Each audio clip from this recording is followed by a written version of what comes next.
ہے نا, یا ہمارا بھائی مدد کر لینا. شریعت کہتے نہیں, آپ کا ہاتھ اتنا تنگ رہے گا وہاں کہ آپ نہیں کر سکیے گا یہ کام. آپ کے پاس اختیار اتنا محدود ہوگا, یا ہمارے پاس جو ہے وہ کیا ہے, اختیار اتنا کم ہوگا کہ ہم اپنے لیے پریشان کر اپنے بچوں کے لیے کیا کریں گے؟ نہیں ہو سکتا ہے. آپ سوچئے اتنے بڑے عرصے محشر میں کوئی کسی کا جو ہے کیا پرسان احوال نہیں ہوگا, کوئی کسی کی جو ہے پرسش کرنے والا, کوئی کسی کی مدد کرنے والا نہیں ہوگا. لیکن اگر سوچئے اللہ نے کل لوگوں کو اس لیے منتخب کیا ہے, وہ صرف اپنی ہی نہیں مشکل کو, ان کی تو کوئی مشکل ہی نہیں, بلکہ وہ اپنے چاہنے والوں کی بھی کیا کریں گے, وہاں مشکل کو حل کریں گے. تو سوچئے وہ کون لوگ ہیں, اور پھر ان کے اختیارات کیا ہیں. اللہ نے اسی لیے شفاعت کا حق رکھا ہے. کس کو دیا ہے؟ کہا عالم شفاعت کرے گا. عالم کیا کرے گا؟ مشکل کو آسان کرے گا. کس کی؟ اپنے بھی جو کیا 70 نسلوں کی گزشتہ جو اس کے ساتھ والے ہیں وہ بھی. انبیاء اپنی قوموں کی کیا کریں گے؟ شفاعت کریں گے. اس کے علاوہ شفاعت کا حق جو ہے یہ تو عمومی حقوق ہے, خصوصی طور پر اللہ نے شفاعت کا حق دیا ہے اہل بیت اطہار کو. اب آپ سوچئے کہ اہل بیت اطہار کے اختیارات کتنے زیادہ ہیں کہ جو اس دنیا میں بھی ہمیں سنبھال رہے ہیں اور آخرت میں بھی ہمیں بچانے والے ہیں. وہاں بھی کیا ہے؟ ہمیں بچانے والے ہیں. بس اب بات آگے بھی کہہ دیں گے, آپ کم از کم ان کے لیے جو کیا ہے سچے وفادار ہو جائے. کن کے لیے؟ اہل بیت کے لیے, جو وہاں کام آنے والے. ماں باپ, بھائی بہن, اولاد, خونی رشتے جہاں ناکام ہو جائیں وہاں اہل بیت کیا ہے؟ سہارا بنیں گے. قیامت میں جہاں نفسا نفسی کا عالم ہوگا وہاں امام جو بھیڑ سے اپنے چاہنے والے کو نکال لیں گے نا. اجنبیوں کے بھیڑ میں بھی امام نکال لیں گے اسے, ہے یہ سب روایتیں موجود. مگر کب؟ اس وقت کہ جب ہم اپنے امام کے لیے کیا ہے وفادار ہوں. جب آج دنیا میں اپنے امام کے لیے وفادار, تبھی تو وہ کل ہمارا جو ہے وہ کیا ہے اس بھیڑ میں سے انتخاب کریں گے, نکالیں گے ہم کو. یہ تھوڑی نہ ہو سکتا ہے کہ صاحب جو ہے وہ آج اپنی مرضی سے چلے اور پھر یہ بھی امید کریں گے امام آج ان کی مرضی سے چلنا پڑے گا تب امام آگے کیا مدد کرے. نہیں یہ ہو ہی نہیں سکتا ہے یا اپنی مرضی سے چلیں اور یہ یقین بھی رکھیں اور امید بھی رکھیں کہ امام اس کے بعد بھی بھیڑ میں سے ہم کو نکال لیں گے. یہ ناممکن. آج ان کی مرضی کے حساب سے چلنا پڑے گا. ان کی مرضی کے حساب سے چلنے کا مطلب یہ کہ وہ جو کہہ رہے ہیں وہی کرنا ہوگا. وہ کہتے ہیں روزہ رکھو تو روزہ رکھنا پڑے گا. وہ کہتے ہیں نمازیں پڑھو تو نمازیں پڑھنی پڑے گی. وہ کہتے ہیں تلاوتیں کرو تو تلاوت کرنی پڑے گی. وہ کہتے ہیں دعائیں جو ہے وہ پڑھو تو دعائیں پڑھنی پڑے گی. وہ کہتے ہیں جو ہے امر بالمعروف کرو تو کرنا پڑے گا. وہ کہتے ہیں نہی عن منکر کرو تو کرنا پڑے گا. وہ کہتے ہیں خمس نکالو تو نکالنا پڑے گا. وہ کہتے ہیں زکوٰۃ دو تو دینا پڑے گا. وہ کہتے ہیں کہ جو ہے وہ فطرہ ادا کرو تو کرنا پڑے گا. وہ کہتے ہیں اچھے کام کرو تو کرنا پڑے گا. وہ کہتے ہیں برا کام نہ کرو تو نہیں کرنا پڑے گا, ہے نا. وہ کہتے ہیں کہ ظالم کی مدد نہ کرو تو ظالم سے دور رہنا پڑے گا. وہ کہتے ہیں مظلوم کے ساتھ کھڑے رہو تو کھڑا رہنا پڑے گا. جب ان ساری باتوں کو مانا جائے گا تب وہ بھی ماننے کے لیے تیار ہے. لیکن رشتہ جو ہے وہ کیا ہے؟ دو طرفہ ہے, ایک طرفہ نہیں ہے. ایک صلوات پڑھیے پر محمد اور آل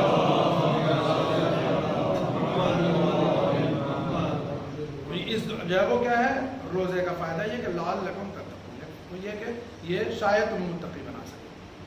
متقی بنانے کا مطلب یہی تبدیلی, چینجنگ لا رہے آدمی کو چینج کرنا. یہ کیا ہے؟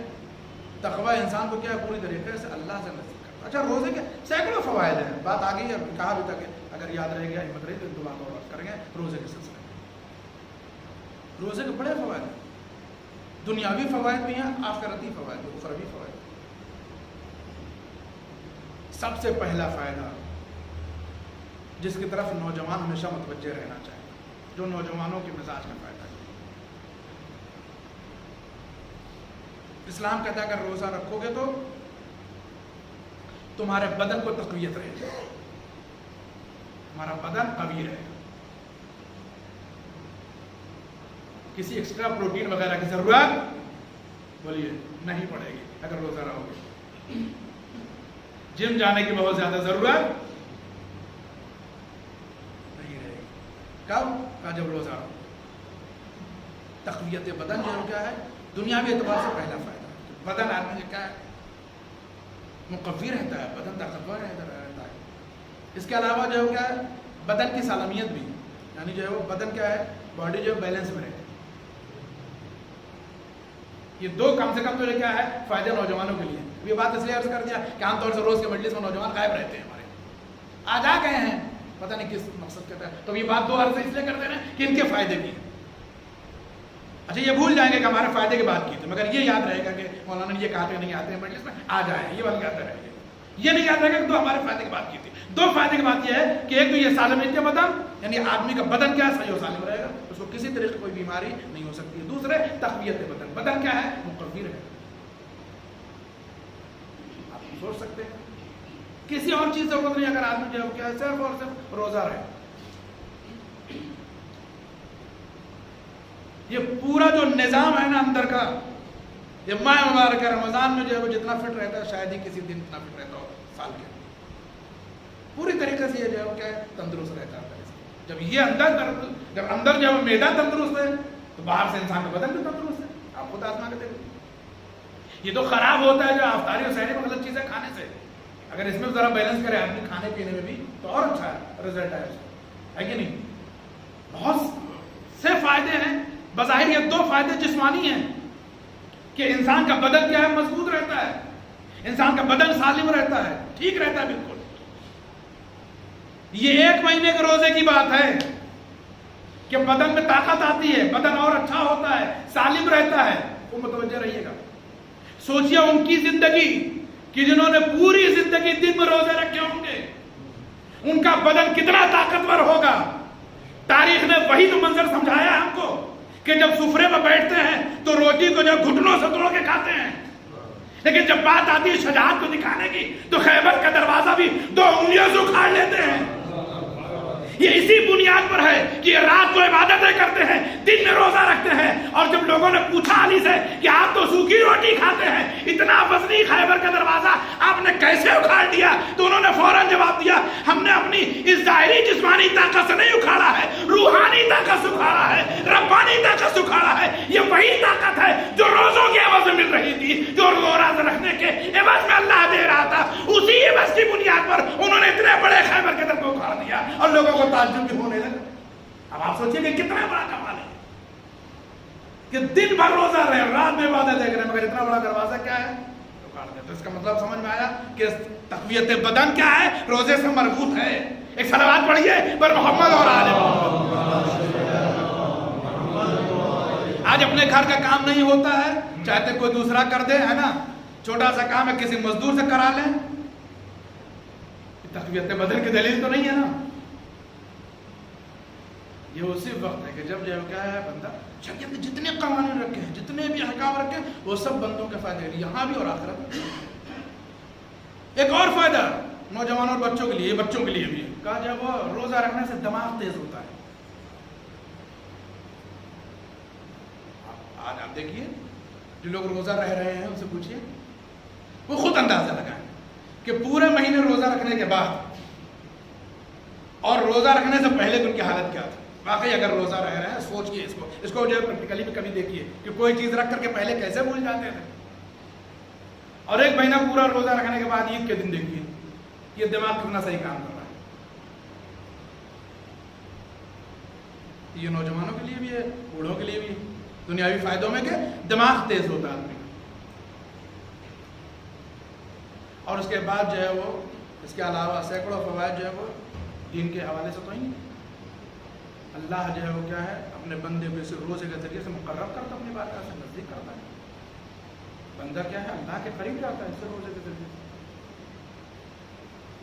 اسی روزے کے ذریعے سے جو ہے وہ کیا ہے بندہ قیامت میں جو ہے وہ آسائش کا مستحق بنتا ہے. بہت سارے ایسے جو ہے وہ کیا ہے ارادہ مضبوط ہوتا ہے. ایک اور فائدہ اگر آپ سمجھ سکیں تو سمجھیے، ارادہ مضبوط ہوتا ہے روزے داروں کا. ارادے اس کے اور کیا بہتر ہوتے ہیں. مثلا ایک آدمی جو ہے وہ کیا ہے ہمیشہ جو ہے وہ مذبذب رہتا ہے، ہر چیز میں اس کو ڈاؤٹ آتا ہے، یہ ہے تو یہ ہے تو یہ ہے تو یہ ہے تو. ماہ مبارک رمضان کے روزوں کا ایک فائدہ یہ بھی کہ آدمی کا جو ہے کیا ہے وہ شک دور ہوتا رہتا ہے. وہ جو کیفیت آدمی کے اندر رہتی ہے ہمیشہ یہ بھی اور یہ بھی یہ بھی وہ بھی، وہ کیا ہے روزہ ختم کرتا ہے. اس کے ارادے کو مضبوط کرتا ہے، اس کے یقین کو مضبوط کرتا ہے. کیسے صاحب صبح سے لے کے آدمی جو ہے وہ کیا ہے اذان فجر سے لے کر کے اذان مغرب بلکہ جو ہے وہ غروب شام تک، یعنی غروب شام تک روزہ رہتا ہے. تو یہی اگر یہ روزہ ہے تو یہی سب سے بڑا اس کا ارادہ ہے کہ جو ہے وہ کھانا سامنے ہے مگر نہیں کھا رہا ہے، پانی سامنے ہے مگر نہیں پی رہا ہے، آسائش دنیا سامنے ہے مگر نہیں استعمال کر رہا ہے۔ نوجوان اگر نئی نئی شادی ہوئی ہے، زوجہ سامنے ہے مگر پھر بھی کیا ہے، شریعت نے منع کیا ہے، تو قوت ارادی کی مضبوطی کے بنا پر کیا ہے، اپنے آپ کو بچائے ہوئے۔ یہ سب کیا ہے، یہ سب قوت ارادی تو ہے کہ انسان کے ارادے کو اور مضبوط کرتا ہے، شک و شبہات کو دور کرتا ہے۔ یہ بھی آپ جو ہے پریکٹیکلی کر کے دیکھ لیجیے، سمجھ میں بھی آ رہا ہو۔ آسان نہیں ہے یوں 14.5-15 گھنٹے جو ہے وہ بھوکا پیاسا رہنا، یہ قوت ارادہ ہی تو ہے جو انسان کو جو ہے کیا بچاتی ہے سب چیزوں سے۔ یہی نہیں بلکہ شریعت نے کہا کہ وہ سارے اعمال کے جو روزے کو باطل کرنے والے ہیں ان سے آپ دور رہیے، سر ڈبو کے نہائیے نہیں، حلق میں غبار نہ لیجیے، ہے نا، انوا نہ لیجیے، اور یہ نہ کریے، اور کھائیے نہیں، اور پیجیے نہیں، تہمت نہ باندھیے، اللہ رسول کے خلاف جب کوئی بات ہے وغیرہ وغیرہ ساری چیزیں۔ مطلب ان سب چیزوں سے احتیاط کرتا ہے نہیں کرتا ہے، ارادہ ہی تو مضبوط ہوا ہے اس کا، اسی بنیاد پر کر رہا ہے، تو یہ روزہ ہی تو ہے جو اس کو اس لائق بناتا ہے۔ اب یہ اور بات ہے کہ آج کے دور کے بہت سارے لوگ ایسے ہیں کہ جو ان چیزوں کو بھی جو ہے وہ کیا ہے چھوڑ دیتے ہیں، یا چھوڑنا چاہتے ہیں، یا چھڑوانا چاہتے ہیں، کہ جو مبتلات روزہ میں نہیں ہے، وہ چیزیں کہ جو روزے کو باطل کرتے ہو تو اپنی جگہ جو ہے وہ طے ہے۔ بہت سارے آج کے دور کے لوگ ہیں، پھر وہی واٹس ایپ یونیورسٹی والے، وہ کیا ہے کہ وہ اس طریقے کے باتیں آپ جو ہے وہ روزہ رکھ کر کے جو ہے وہ اگر نہا لیں تو روزہ باطل ہو جاتا ہے،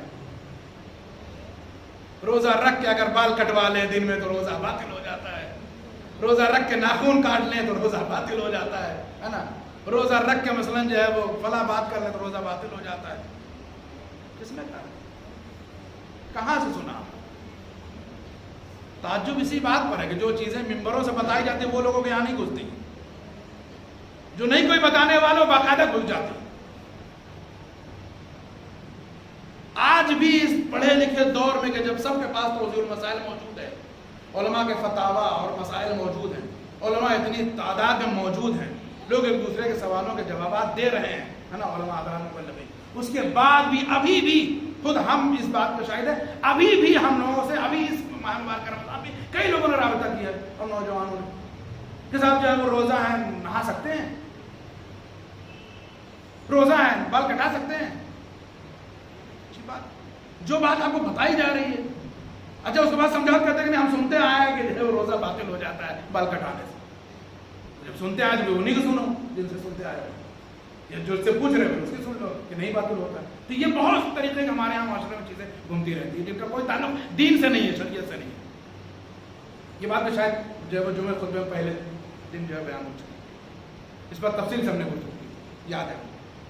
وہ چیزیں اس لیے بیان کریں کہ اس کو یہ آگے جائے گی ویڈیو، بہت سارے لوگ دیکھیں گے اور دیکھتے ہیں۔ وہ چیزیں جو دین میں ہے اس پر عمل نہیں ہے، جو چیزیں کہیں نہیں ہیں اس پر باقاعدہ عمل ہے اور اس پر جو اصرار بھی ہے۔ بہت سارے لوگ جو وہ حالت روزہ میں دن میں نہا نہیں رہے اسی لیے کیونکہ روزہ نہ ٹوٹ جائے۔ بندے خدا کتاب پڑھو، عالم سے پوچھو، ہے نا، جا کے معلوم کرو، ساری چیزیں موجود ہے، ساری چیزیں موجود ہیں، پھر بھی جو کیا ہے آپ اسی وہم میں پڑے ہوئے جو ہے وہ نہا لیں تو روزہ ٹوٹ جائے، ناخن نہیں کاٹ رہے ہیں سب اسی چکر میں، مہینے مہینے پر ناخن پڑے جا رہے ہیں، پہلے کہیں جو روزہ ٹوٹ جائے، رات کو وقت نہیں ملتا ہے بھول جاتے ہیں، دن میں کاٹتے ہیں نہیں روزہ ٹوٹ جائے۔ شریعت نہیں ہے، شریعت دن اور رات میں نہیں ہے، شریعت کا اپنا ایک الگ نظام ہے، شریعت کے یہاں حساب و کتاب ہے۔ تو یہ سب چیزیں جو کیا ہے سب سے اہم جو اس کا سبب ہے ان سب چیزوں کا وہ یہ کیا ہے، علم اور عالم سے دوری اور کچھ نہیں۔ علم سے جب تک دور رہے گا آدمی سے مشکلات آتی ہیں، جتنا جو ہے علم اور عالم سے دور، ابھی تو یہ سب ابتدا ہے، ابھی بہت ساری چیزیں آئیں گی۔ خوشبو لگانے والا سوال ہر سال آتا ہے نوجوانوں کا، خوشبو لگا سکتے ہیں کیا روزے کا؟ مرجع اہل قدر جہان تشیع حضرت آغا سیستانی حفظ اللہ تعالیٰ کا بالکل واضح فتویٰ ہے کہ خوشبو لگا سکتے ہیں حالت روزہ، اور یہ فتویٰ بھی ہر سال کرتا ہے کہ لگا سکتے ہیں، لگا سکتے ہیں، پھر بھی ہمارا نوجوان کیا ہے پوچھتا ہے، کیوں پوچھتا ہے؟ اس لیے اسے پتہ ہی نہیں کہ کیا آ رہا ہے فتویٰ، اس کو اردو ہی نہیں آتی، اس کو اردو نہیں آ رہی ہے، اس لیے وہ جانتا نہیں ہے، اسی کے سامنے سے نظر سے گزرتا ہے فتویٰ، اور اس کے بعد بھی وہ دوسرے سے پوچھتا ہے کہ کیا خوشبو لگا سکتے ہیں؟ اگر سیستانی حفظ اللہ تعالیٰ کا جو یہ فتویٰ موجود ہے کہ خوشبو لگا سکتے ہیں، بس ہاں وہ چیز کہ جو جڑی بوٹی میں آتی ہے، جو جڑیں ہوتی ہیں ادویات کی، جو بوٹیاں ہوتی ہیں ادویات کی کا، وہ اگر واقعی اصلی ہے تو وہ نہیں سوکھ سکتے، لیکن جو یہ ہمارے یہاں اس طرح استعمال ہوتا ہے کون سا جنت الفردوس وغیرہ، ٹھیک ہے، تو ان کو استعمال کرنا کوئی حرج، یا کہ صاحب جو ہے وہ کہیں گے پرفیوم کے لیے کیا حکم ہے؟ پرفیوم کے لیے حکم یہ ہے کہ اگر وہ جو ہے وہ الکوہلی کا تو استعمال نہیں کر سکتے، چاہے روزہ میں چاہے غیر روزہ میں. میں بتایا نا آپ کو کہ دن رات کا نہیں ہے مسئلہ، جو ہے وہ شریعت میں فکس پہلے سے جو ہے وہ سب حساب بنا ہوا ہے. اگر الکوہلک ہے تو جو ہے وہ دن ہو رات ہو روزے میں ہو کہ بغیر روزے کے ہو آپ نے استعمال کرنی ہے اس کو. اور بالخصوص اس کپڑے میں تو بالکل نہ لگائیے کہ جس کو پہن کر کے آپ نماز پڑھنے جا رہے ہیں. نان الکوہلک ہے تو کوئی حرج نہیں ہے، آپ جتنا چاہیے لگائیے. تو عطر وغیرہ کے لیے کوئی پابندی نہیں ہے. تو یہ سب چیزیں اپنے ذہن سے آدمی نکالتا رہے. یہ سب باتیں اس لیے کہیں تاکہ جو ہے وہ دوسرے لوگ بھی اس سے سیکھ سکیں. ممکن ہے کہ آپ جو ہے وہ اس کا مقصد نہ رہے ان باتوں کا، جو دوسرے لوگ ان باتوں کا مقصد ہیں. بہت سارے لوگ اس طریقے کے سوالات کرتے ہیں. عطر استعمال کرنے والے، خوشبو استعمال کرنے والے سوالات اب بھی آ رہے ہیں. کیا روزے کے عالم میں خوشبو لگا؟ ارے بندے خدا، اسلام نے کہا کہ خوشبو لگا کے نماز پڑھو، ثواب کو مرا زیادہ کر دیں گے. کہا جائے وہ مستحب، اسی نے مستحب قرار دیا ہے. عطر کو مستحب قرار دیا گیا بالخصوص نماز کے لیے. کہا نماز میں جو ہے خوشبو لگا کے آؤ، نماز کا ثواب بڑھا دیں گے. پیغمبر اسلام حضرت محمد مصطفیٰ صلی اللہ علیہ وسلم آپ کے حیات طیبہ سے یہ بات مشہور ہے کہ آپ کے لیے لکھا گیا ہے کہ آپ اپنی آمدنی کا جو ہے وہ زیادہ حصہ خوشبو کے اوپر استعمال کرتے ہیں. خوشبو کے اوپر استعمال کرتے ہیں. مطلب سمجھ گئے نا؟ مطلب سمجھ گئے کہ نہیں؟ یہ ہفتے میں ایک دن نہانے والے لوگ جو ہے کیا اسلام کو پسند، خوشبو نہ لگانے والے لوگ جو کیا ہے اسلام کو پسند، رسول اللہ کو پسند نہیں ہے. مطلب یہ خوشبو استعمال کر. ایسا نہ ہو کہ بغل میں کسی کے بیٹھ جاؤ تو اتنی بدبو آئے کہ آدمی سوچے یار کون بیٹھ گیا بغل میں، یا کسی کے پاس سے گزر جاؤ تو لگے کہ عجیب آدمی جو ہے گزر گیا، اتنی ٹھیک آ رہی تھی. شریعت جو ہے کیا نظافت پسند ہے. دین کیا ہے وہ آپ وقت نہیں ہے. یعنی شریعت نے تو ایسی ایسی باتیں بتائی کہ جس کو ہم اور آپ جو ہے وہ سمجھتے نہیں کہ شریعت کیوں گی. کنگھی کرنے کے لیے اس نے اتنی فضیلتیں بیان کی ہیں، کنگھی کرنے کی اتنی فضیلت، اتنے ثواب اس نے بیان کی، پوچھیے نہیں. کہا کنگھی ضرور کرو لیکن کھڑے ہو کے نہ کرو، بیٹھ کے کرو. بیٹھ کے اس لیے کرو کہ جو ہے وہ مفلسی نہ ہے. کھڑے ہو کے کرنے میں مفلسی آتی ہے، غربت آتی ہے. بیٹھ کے کرو. کہا سر میں بھی کنگھی کرو. جوان ہو تو جوان دکھائی دو، شریعت کہتی ہے. باقاعدہ اسلام کی سب بات ہے. کہا اگر جوان ہو تو جوان دکھائی دو. کسی جوان کو شریعت نے حکم نہیں دیا کہ جو ہے وہ جوان اور ایسے کر کے چلے. ہم شریعت سمجھنا ہی نہیں چاہے. شریعت کہتے ہیں اگر تم جوان ہو تو جھک کے نہ چلو. ہاں البتہ یہ بھی کہا ہے کہ اکڑ کے بھی نہ چلو زمین کے اوپر. اس کے لیے قرآن کی آیت بھی ہے کہ ایک دن اسی زمین میں جانا ہے.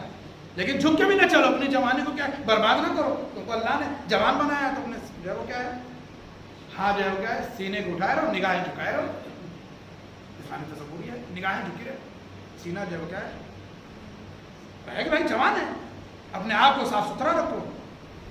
کیا کنگھی کرتے ہو سر میں تو تمہارا جو ہے وہ ذہن تیز ہوتا ہے، عقل جو ہے اور سالم ہوتی ہے. اس کے بعد کہا جو ہے وہ جب کنگھی کرو تو مستحب کیا ہے، کہا جو ہے وہ اپنے ٹاڑیوں پر بھی کنگھی کرو.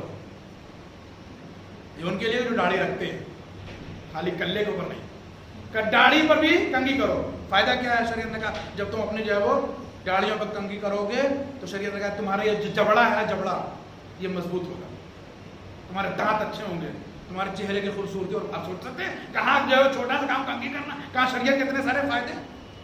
کہا اس پر جب تم کنگھی کرو تمہارے جو ہے دانت اور تمہارے جبڑے مضبوط ہوں گے، تمہارے چہرے سے جو ہے کیا خوشبو، تمہارے دہن سے خوشبو آئے گی، تمہارا چہرہ خوبصورت ہوگا. کہ اس پر کنگھی ضرور کرو. شیشہ آئینہ دیکھنا، شیشہ دیکھنا کتنا چھوٹا سا کام ہے. سبھی جانتے ہیں وہ آج جو ہے شیشہ لگا رہتا ہے، دیکھتے ہیں 1000 بار دیکھتے ہوں مہینے میں. شریعت نے کہا جب بھی جاؤ وہاں دعا پڑھو، بسم اللہ الرحمن الرحیم، وہاں دعا پڑھو. پروردگارہ جو کیا ہے جس طریقے سے تو نے جو ہے وہ مجھے خوبصورت بنایا ویسے میرے اخلاق کو، میرے رزق کو بھی خوبصورت بنا. تو یہ ساری چیزیں کیا ہے اسلامی ہیں، جو ہے وہ ان کا تعلق ہے اسلام سے. اپنے آپ کو ظاہری خوبصورتی باطنی خوبصورتی دونوں سے آراستہ کرنے کے لیے تاکید کرتا ہے. دین نے کبھی کسی کو جو کیا ہے گندا دیکھنا تصور نہیں کیا، کسی مسلمان. لیکن آج جو ہے وہ تجربہ یہ ہے کہ جتنا مسلمان گندا رہتا اتنا کوئی نہیں رہتا. چلے جائیے مسلمانوں کی بستیوں میں، دور سے دیکھ لیجیے، سمجھ میں آ جائے گا مسلمان بستیاں ہیں، ہے نا؟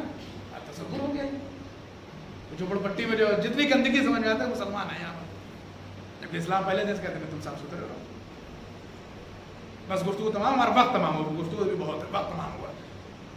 سفر بھائی کھینچتے کھینچتے یہاں تک آ گیا، آپ نے کہا 20-25 منٹ اور یہاں تک آ گئے. ظاہر سی بات ہے اتنا لمبا فاصلہ ہو جائے گا، لوگ کہاں جاتے ہیں اذان سے اور مجلس کے درمیان.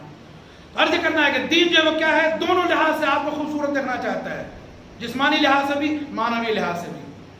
قربان جائیے ان عظیم شہداء کے اوپر جو کربلا کے شہداء ہیں، جن کو اللہ نے اس جسم کی خوبصورتی کے ساتھ ساتھ روح کی خوبصورتی بھی عنایت کی، روح کی پاکیزگی. جو اتنے خوبصورت ہیں، جو اتنے خوبصورت ہیں کہ ہوں گے تو حبش کے، لیکن ان کے چہرے کی خوبصورتی پر حوران بہشت بھی نثار ہوں گی. اب بات آ گئی ہے حبش کے غلام کی تو دل چاہتا عرض کرتا ہے کہ مرد مومن کے اس سال ثواب کی مجلس ہے. ہم بھی جب کبھی گھبرایا کرتے تھے ان کے پاس جا کے بیٹھ جایا کرتے. نیک دل انسان، ایک مرد مومن، پڑھا لکھا انسان، جہاں دیدہ انسان، اپنے بچوں سے، اپنے نوجوانوں سے، اپنے ساتھیوں سے عرض کریں کچھ سیکھنا ہو تو اپنے بزرگوں کے پاس بیٹھیے، علماء کے پاس بیٹھیے، بزرگوں کے پاس بیٹھیے، ان سے کچھ اچھی باتیں مانگیں. ہم خود جاتے تھے ان کے پاس بیٹھتے تھے، ہر 2 مہینے 3 مہینے کبھی بیٹھتے تھے. وہ بھی فون کر لیا کرتے تھے، خیریت پوچھ لیا کرتے، چلے جاتے بیٹھ جاتے، سیکھتے تھے ان سے. بہت کچھ ان سے سیکھنے کو ملا. کام ہر سال ان کے ساتھ رہے، مگر سمجھ میں آ گیا کہ واقعا جہاں دیدہ انسان کیسا ہوتا ہے. سیکھیے بزرگوں سے، سنیے، سمجھیے. آج میں اپنی بستی میں جاتے بزرگوں سے ضرور ملاقات کرتے ہیں، لیکن ان سے بہت کچھ سیکھنے کو ملتا ہے. خوب عرض کر رہے تھے کہ جو حبش کا غلام جو سیاہ پوست ہے، وہ غلامی در غلامی میں رہا ہے. جناب ابوذر کا غلام رہا ہے، پھر جناب ابوذر نے جو ہے وہ کیا ہے، مولا امیر المومنین کے حوالے کر دیا، مولا امیر المومنین نے امام حسین کے حوالے کر دیا، امام حسین نے جو ہے جناب امام زین العابدین کے حوالے کر دیا. مگر یہ کربلا ہے، کربلا ہے. دیکھ رہے ہیں، ہر چیز دیکھ رہے ہیں. ایسے ہزاروں غلام ہیں اہل بیت کی تاریخ میں جو آ گئے ایک بار تو پھر واپس نہیں گئے. ان سے امام نے کہا بھی تم کو ہم نے اللہ کی راہ میں، وہ نہیں جاتے تھے. کہتے نہیں، ایسی آزادی کا کیا مطلب جو آپ سے دور ہو کر ملے، ہم آپ کے ساتھ ہی ٹھیک ہیں. چنانچہ یہ غلام بھی حبش کا اسی ہی آ گیا امام سے، کربلا دیکھ رہا ہے ہر چیز. کوئی نہ کوئی امام کے سامنے آتا، کہتا مولا مجھے مرنے کی اجازت نہیں دی. حسین اس کو رخصت کی اجازت دیتے ہیں، رخصت دیتے ہیں، جاتا ہے میدان میں شہید ہوتا ہے. وقت نہیں رہا ہمارے پاس، بہت جلدی سنو. روایت کہتی ہے کہ اسی روز عاشورہ اچانک ایک آدمی اور آتا ہے جو بالکل سیاہ فام ہے، اوپر سے نیچے تو بالکل کالا ہے، غلام ہے یہاں کا، برسوں اس نے خدمت کی اس خاندان کے افراد.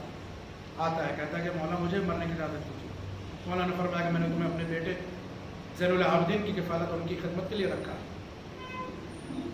کہا مولا میں نے ان سے بھی اجازت لے لی، میں نے اپنے آقا علی بن الحسین سے اجازت لے لی، آپ مجھے مرنے کی اجازت دیجیے. سوچئے کریم ابن کریم حسین ابن علی جیسا سید الشہداء سینے سے لگا لیتے ہیں. کہتے نہیں، تم نے جو ہے وہ دنیا کی کہاں آسائشیں دیکھی ہے، تم نے ہمیشہ جو ہے وہ غلامی کی زندگی دیکھی ہے، رہنے دو، تم جو ہے وہ کیوں جاؤ گے مرنے کے لیے، کیوں جاؤ گے شہید ہونے کے لیے، تمہاری زندگی اپنی زندگی جی. کہہ رہے مولا ہم سمجھ رہے ہیں آپ ہم کو کیوں نہیں اجازت دے رہے مرنے کی. اس لیے نا کہ ہمارا چہرہ سیاہ ہے، اس لیے نا کہ آپ کا خون جو ہے وہ طیب و طاہر ہے. آپ نہیں چاہتے کہ ہمارا جو ہے وہ بدبودار خون اور ہمارے بدن سے آ رہی بدبو جو ہے وہ آپ کے خون میں جا کے مخلوط ہو جائے. بس روایت کہتی ہے کہ امام نے کلیجے سے لگا لیا، رونے لگے، کہنے لگے کہ جان تمہارا بھی نام جو ہے وہ آج کی فہرست میں شامل ہے. بس روایت کہتی ہے کہ امام حسین نے اسی موقع پر دعا کی جناب جان کی، پھر اللہ میرے اس غلام کو اس بات کا بڑا احساس ہے کہ اس کا چہرہ سیاہ ہے، معبود اس کے چہرے کو نورانی کر دے، اس کے چہرے کو منور کر دے. سوچئے حسین ابن علی کی دعا رد ہو سکتی تھی ہرگز نہیں. کہتے کہ جو ہے وہ جون آئے ہیں میدان میں، زخمی ہو کے گرے، امام کو بولا آقا مدد کے لیے آئیے. پوچھئے تاریخ سے تاریخ کہتی ہے کہ جیسے تڑپ کر علی اکبر کے لاشے پہ گئے امام حسین، ویسے ہی تڑپ کر اپنے غلام جون کے لاشے پہ پہنچے گا. جس محبت اور نوازش سے حسین نے اپنے بیٹے علی اکبر کے سر کو اپنے زانوں پہ رکھا ہے،